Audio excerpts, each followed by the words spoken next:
पास हुई थी, जब उसके मार्क्स आए थे, तब तो हमारा रिश्ता ही नहीं हुआ था। इसमें किसी भी राजनेता का कोई लेना देना नहीं होता है। इंटरव्यू भी मेंबरों के साथ साथ एक्सपर्ट भी बैठते हैं और तमाम प्रक्रिया होने के बाद में वो आरएस में होते हैं। तो जो भी बच्चे टैलेंटेड हैं, वो टैलेंटेड बच्चे आरएस की तैयारी करके अपने अपने मुकाम हासिल करते हैं। इसमें किसी भी राजनेता का कोई लेना देना नहीं होता है।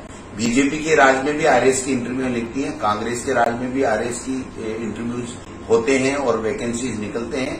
मैं समझता हूं ये कोई विषय नहीं होना चाहिए कि किसके कितने नंबर आए, क्योंकि इंटरव्यू तो केवल 100 नंबर का होता है। उसके पहले तो जो कॉम्पिटिटिव एग्जाम होता है उसमें पहले प्री एग्जाम होता है, फिर प्री में अगर क्वालिफाई करता है तो वो मेन एग्जाम में आता है, फिर मेन एग्जाम में क्वालिफाई करता है तो फिर वो इंटरव्यू आता है और उसके बाद में ओवरऑल उसकी रैंकिंग आती है।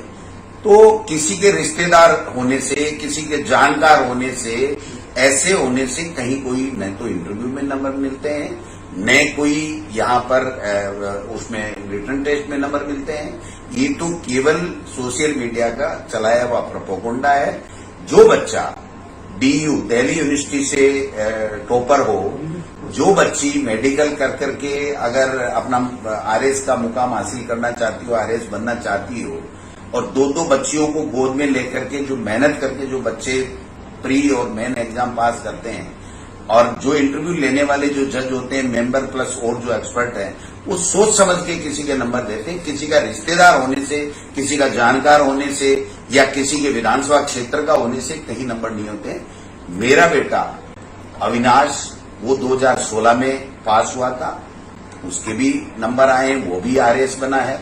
मेरी जो पुत्रवधू है वो जब पास हुई थी, जब उसके मार्क्स आए थे, तब तो हमारा रिश्ता ही नहीं हुआ था। हमारा रिश्ता तो उसके रिजल्ट के 20 महीने बाद में, जब वो ट्रेनिंग में आ गई, उसके बाद में मेरा रिश्ता हुआ और बीजेपी का राज था। तो बीजेपी के राज में उन्हीं के बनाए हुए मेंबर और उन्हीं के बनाए हुए चेयरमैन, उसमें अगर प्रतिभा पास होती है तो उसमें मेरा क्या लेना देना।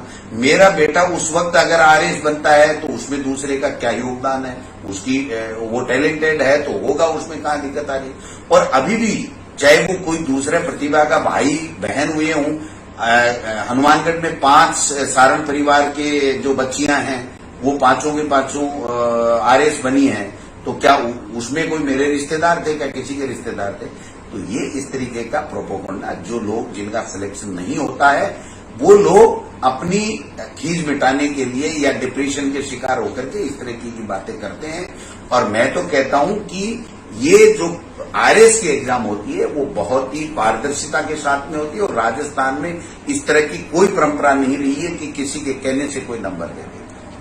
ये विवाद बेवजह सोशल मीडिया के द्वारा बनाया गया है, जिसका कोई आधार नहीं। हाँ बताइए, 2016 की अगर उसमें आए तब तो मैं केवल सिंपल एमएलए था, बीजेपी का राज था। उसमें अगर प्रतिभा के या अविनाश के नंबर आए हों, जब हमारा रिश्ता ही नहीं था, हम एक दूसरे को जानते ही नहीं थे, तो उससे मेरा क्या सवाल हो सकता है, उससे मेरा क्या संबंध हो सकता है। अभी भी आए हैं तो अगर वो प्री नहीं करते, मेन एग्जाम नहीं करते और वो इंटरव्यू फाइट ही नहीं करते तो कहां से दिलवा देता कोई आदमी।